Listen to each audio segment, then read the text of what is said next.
So for me, ComplexCon is like the pinnacle of culture in streetwear. And so it's an amalgamation of music, food, street fashion. It's just like, it was one place where it all comes together. I've been to ComplexCon before when I was at Long Beach. This is the first time I'm going to be going when it's in Vegas. So I think it's going to be pretty wild. I can just imagine it's much bigger than the Hong Kong ComplexCon. Yeah, I think it's just going to be, just craziness happening all over the place and so much creativity and culture. I'm so pumped for it.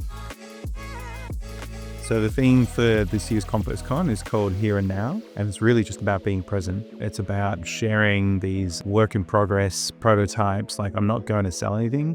It's really just, we're going there to show what we're working on and to hopefully cultivate incredible conversation and collaboration for the future. Yeah, I think going to ComplexCon this time around and not showing finished products is really around our commitment to the culture and saying we're not here to sell.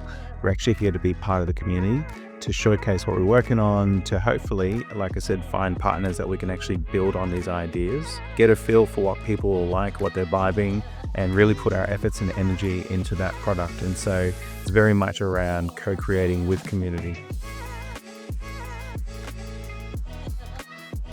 Yeah, I think the Hong Kong ComplexCon was, that was a collaboration, and so it was a joint perspective, whereas this time it's just us, it's just Rolly and going there. So I'm really excited to sort of showcase who we are as a brand and show, all sides of who we are. Yeah, it just felt right. It felt right to really be open and honest and show the journey and the process, because then that way they can get a feel for, oh, right, you're the owner, you're the designer, you're the guy that's picking the materials, and we can sort of foster those relationships instead of saying, what size are you? Would you like to buy a pair?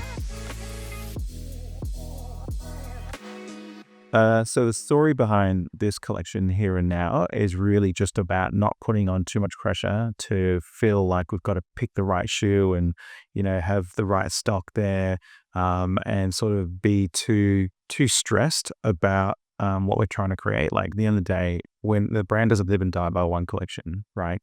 So it's really just about being open and honest and saying, oh, I'm a designer, we're a designer-led brand. We're here to create and we want to create with you.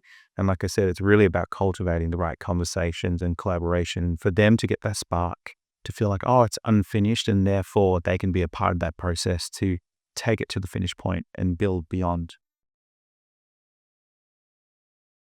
I think the concept of like perfection, it's, you're never going to reach it, but the pursuit for perfection is really interesting. And I think that that's, very valuable, but you'll never get there. And so I think showing the juxtaposition of actually showing prototypes, products that aren't finished, allows us to bring people on the journey much sooner. And like I said, once we can showcase the product, we can get a vibe for what people are feeling, and then we could put all our efforts into that product instead of diluting our efforts in trying to promote 15 shoes. Hopefully we can walk away with people super excited about 2 or 3, and that's where we go all in on that product. Yeah, it sort of feels a bit full circle. When I started, I was working in the market when we first launched the brand, and I was listening to sort of the customer feedback, and we created incredible opportunities from there, whether we worked with VCCP, which was a award-winning design agency at the time. We also brought on the world's largest shoe store as my first wholesale account. And I think a lot of that came from just getting in front of people and having conversation. They could see that I was passionate and my energy was infectious, and they caught onto it and bought into it. And we just created something really big from that moment. I think what Hong Kong taught me was just how incredible, the culture is, and just like there's so much happening, and to be a part of it, it's not just about selling, right? And so, which I've always known that, but I think being there, it was great to see that people connected with myself, connected with the brand, even if they weren't wearing the product. And so that's why I think this is a step beyond even more of not putting the sale at the forefront of the experience, but the actual connection. Be over 300 brands. A lot of those brands are going to be really big brands. So we'll be, alongside Nike, Jordan, Adidas, a lot of really cool brands, smaller brands, but still well-known brands. So, you've got to have a point of difference. And I think that's where, showcasing prototypes and having a completely different narrative and conversation at this kind of booth will really stick out.